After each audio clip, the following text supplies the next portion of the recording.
ফিরে এলাম বিরতির পর। রঞ্জির দ্বিতীয় ম্যাচ, যে ম্যাচে কুয়াশা হলো সব থেকে বড় ভিলেন। যদিও এই মুহূর্তের যে খবর রাজ্যে চলছে রঞ্জি, যদিও আজকের খেলা শেষ, 4 দিনের ম্যাচে খেলা হলে মাত্র 4 দিনের ম্যাচে খেলা হলো মাত্র 51 ওভার। এক এক পয়েন্টে সন্তুষ্ট থাকলো ত্রিপুরা ও তামিলনাড়ু, অর্থাৎ ম্যাচ ড্র এক প্রকার বলাই বাহুল্য। রঞ্জির দ্বিতীয় ম্যাচে ভিলেন হলো কুয়াশা, সব থেকে বড় কারণ হয়ে দাঁড়াচ্ছে রঞ্জিকে ঘিরে। কি বক্তব্য উঠে আসছে আমাদের ক্রীড়া সাংবাদিক বিপ্লব চন্দ্র, কি জানাচ্ছে জেনে নেব। বিপ্লব দা, রঞ্জির আজকে দ্বিতীয় ম্যাচ ছিল যেখানে কুয়াশা বড়সড় প্রভাব ফেলেছে বলেই জানা যাচ্ছে, তারই সঙ্গে ম্যাচ ড্র, কি জানতে পারছো? দেখো, রাজ্য দল এবং তামিলনাড়ুর বিরুদ্ধে ঘরের মাঠে দ্বিতীয় রঞ্জির ম্যাচ অনুষ্ঠিত হওয়ার কথা ছিল। আজ ছিল তার চতুর্থ দিন, কিন্তু আমরা দেখলাম প্রথম দিন ঘন কুয়াশার কারণে কিন্তু খেলা পন্ড হয়েছে। দ্বিতীয় দিনের প্রথম বেলা পন্ড হয়েছিল, কিন্তু দ্বিতীয় বেলাতে 41 ওভারের ম্যাচ হয়েছে। গতকালকে ছিল তৃতীয় দিন, তৃতীয় দিনেও একটি বলও খেলা হয়নি, অর্থাৎ কুয়াশার কারণেই কিন্তু ম্যাচ পন্ড হলো তৃতীয় দিন। এবং চতুর্থ দিন অর্থাৎ আজকের এই শেষ দিনেও কিন্তু একই পরিস্থিতি ছিল। সকাল থেকে বেশ কয়েকবার লাইট মিটার নিয়ে আম্পায়ার, কোচ এবং প্রত্যেকে টিম ম্যানেজমেন্টে তারা গিয়েছিলেন দফায় দফায়, কিন্তু কোনোভাবেই কিন্তু তারা এমবিবির উইকেটে তারা কিন্তু ম্যাচ শুরু করতে পারেনি। কিন্তু বেলা যত গড়িয়ে গেছে, বিকেলের দিকে সূর্যের আলো মিলতেই কিন্তু টর্চ যে আলো, টাইম আলো, সেটা কিন্তু প্রকাশিত হয় এবং তাতে খেলার সুযোগ আসে। এই পরিস্থিতিতে সফরকারী তামিলনাড়ু দল দ্বিতীয় দিনের শেষ বেলাতে যখন নেমেছিল, সেখানে 41 ওভারে 2 উইকেট হারিয়ে 122 রান সংগ্রহ করেছিল। এই পরিস্থিতিতে গতকালকে খেলতে পারেনি, আজ তার ম্যাচ শুরু করে। এবং সেই ক্ষেত্রে আজ সমাপ্তি দিনের শেষ সময় পর্যন্ত সফরকারী দল 51 ওভার খেলতে সমর্থ হয়েছে, অর্থাৎ 11টি ওভার খেলেছে, 66টি বল চেস করেছে তারা, এবং সেখানে 143 রানে তাদের শেষ হয় 2 উইকেটে। কিন্তু এখানেই কিন্তু ম্যাচ সমাপ্তি ঘোষণা করতে বাধ্য হয় ম্যাচ রেফারি এবং আম্পায়াররা, কারণ সেখানে আর ম্যান্ডেটরি ওভারে খেলার কোনো প্রয়োজন হয়নি।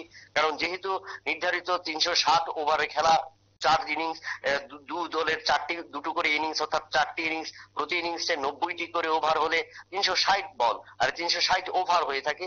সেখানে 360 ওভারের মধ্যে মাত্র 51টি ওভার খেলা হয়েছে। এই 51 ওভারের ফেসলায় কিন্তু শেষ পর্যন্ত দু দলকেই এক এক পয়েন্টে সন্তুষ্ট থাকতে হয়েছে। বিপ্লব দা, রঞ্জির প্রথমে আমরা দেখেছিলাম ত্রিপুরার জয়, এবং সেক্ষেত্রে ত্রিপুরার পারফরমেন্সও ছিল একেবারে বেশ নজর কাড়া।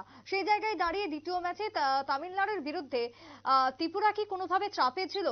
খেলা আজকে কিরকম ছিল?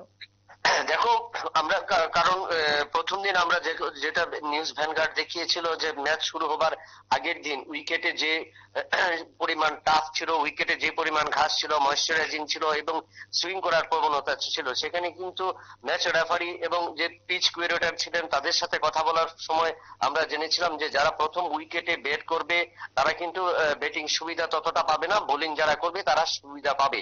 কিন্তু দেখা গেল যে আমরা এই খবর প্রকাশিত হবার পর 24 ঘন্টার মধ্যে দেখা গেল ভিন্ন চিত্র, কারণ এতটাই কুয়াশার চাদরে ঢাকা ছিল গোটা এলাকা এবং স্টেডিয়াম চত্বর, যার কারণে কিন্তু পরের দিন যে আগের দিন যে সূর্য আলো ছিল, পরের দিন সে আলো না থাকার কারণে কিন্তু ম্যাচ শুরু হতে পারেনি এবং উইকেট ঢাকা ছিল, চাদরে ঢাকা ছিল।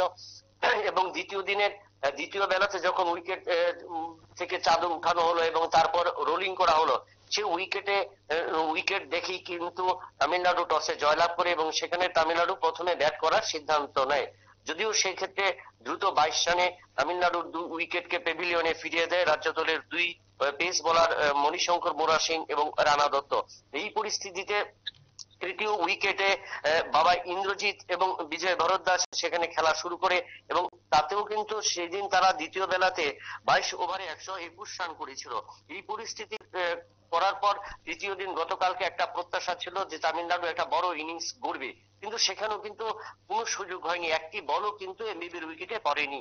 এবং চতুর্থ দিন আজ শেষ বেলাতে যখন শুরু হলো, সেক্ষেত্রেও কোনো ঝুঁকি নিতে চায়নি কোনো ক্রিকেটার, যেমন রাজ্য দলের বোলাররা ঠিক তেমনি হলো সফরকারী তামিলনাড়ুর ব্যাটসম্যানরা, যার কারণে একদম একতরফা ভাবে আমরা গা ছাড়া ভাবে ইনিংস খেলে নিয়েছে এবং সেই জায়গায় মাত্র 51টি ওভার। তবে সেক্ষেত্রে রাজ্য দলের 2 বোলার মণিশঙ্কর মুরা সিং এবং রানা দত্ত নিজেদের পারফরমেন্স বজায় রেখেছিল, সেক্ষেত্রে তারা কিন্তু সফল হয়নি। কারণ আগামী দিনে রাজ্যের আর কোন কোন খেলা রয়েছে, কাদের বিরুদ্ধে রয়েছে সে খেলা?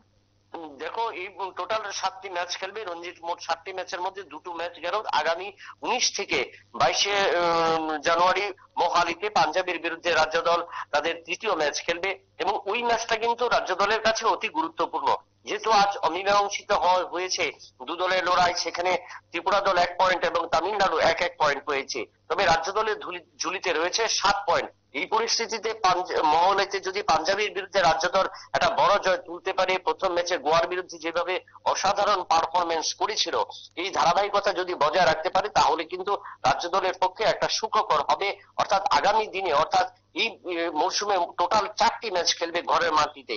তো এই ক্ষেত্রে বোঝা যায় যে রাজ্য দলের এবার সুযোগ রয়েছে কোয়ালিফাই করার, এবং সেক্ষেত্রে কতটুকু কোয়ালিফাই করতে পারবে তা নিয়েও কিন্তু একটা সন্দেহ থাকছে। কারণ সবচেয়ে বেশি ঘন ঘন যে আবহাওয়ার পরিবর্তন এবং কুয়াশার কারণে যে ভিলেন হচ্ছে, এই কুয়াশা, তার কারণে কিন্তু রঞ্জির বেশ কয়েকটি ম্যাচ বিভিন্ন দলের সাথে গোটা দেশেই বিভিন্ন প্রান্তে যেখানে যেখানে রঞ্জির ম্যাচগুলো অনুষ্ঠিত হচ্ছে সেই সমস্ত এলাকাগুলিতেও শুধুমাত্র ঘন কুয়াশার কারণে ম্যাচ পরিত্যক্ত হচ্ছে এবং কোনো ম্যাচ বাতিল হচ্ছে, এবং সেই জায়গায় অল্প পয়েন্টে 1 পয়েন্টে সন্তুষ্ট থাকছে হচ্ছে প্রত্যেকটি দলকে। এই পরিস্থিতিতে বলা যায় যে কতটুকু হবে এবছর রঞ্জি লড়াই, বা কতটুকু শেষ পর্যন্ত এগুতে পারবে প্রত্যেকটি দল, যে দলগুলোকে নিয়ে রঞ্জি অনুষ্ঠিত হয় তা কিন্তু একটা চিন্তার ভাগ রয়েছে। বেশ, ধন্যবাদ বিপ্লব দা। কথা বলছিলাম আমাদের ক্রীড়া সাংবাদিক বিপ্লব চন্দ্রের সঙ্গে। ইতিমধ্যে 1 পয়েন্টে সন্তুষ্ট থাকতো ত্রিপুরা ও তামিলনাড়ু, তবে শুরু থেকে কুয়াশা একটা বড়সড় প্রভাব ফেলেছিল আজকে এমবিবি স্টেডিয়ামে। একটা ছোট্ট বিরতির পর ফিরে আসছি, সঙ্গে থাকুন।